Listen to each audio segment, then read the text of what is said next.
இங்கு வந்திருக்கின்ற நம்முடைய பெண்கள் எல்லா வகையிலும் இன்றைக்கு முன்னுக்கு வந்து கொண்டிருக்கிறார்கள். மிக்க மகிழ்ச்சியாக இருக்கிறது. ஐஏஎஸ், ஐபிஎஸ் மற்ற துறைகளிலெல்லாம் பெண்கள் தான் இன்றைக்கு முதன்மையாக வருகிறார்கள். பெண்கள் முன்னாலே போகிறார்கள், ஓடுகிறார்கள். ஆண்கள் பின்னாலே தயங்கி தயங்கி நிற்கிறார்கள்.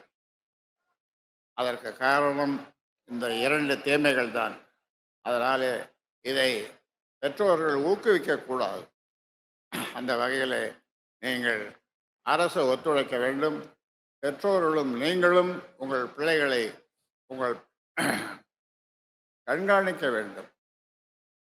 அவர்கள் அதை தொழாமல் கண்காணிக்க வேண்டும்.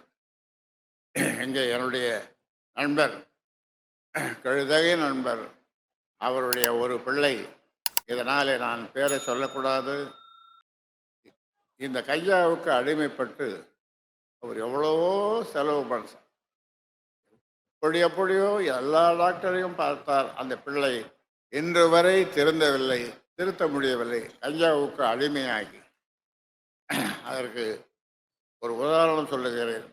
அந்த வகையிலே நீங்கள் இந்த தீமையை உங்கள் தெருவிலே யார் விற்றாலும் அவர்களை நீங்களே பிடித்து போலீஸ் கிட்ட ஒப்படையுங்கள்.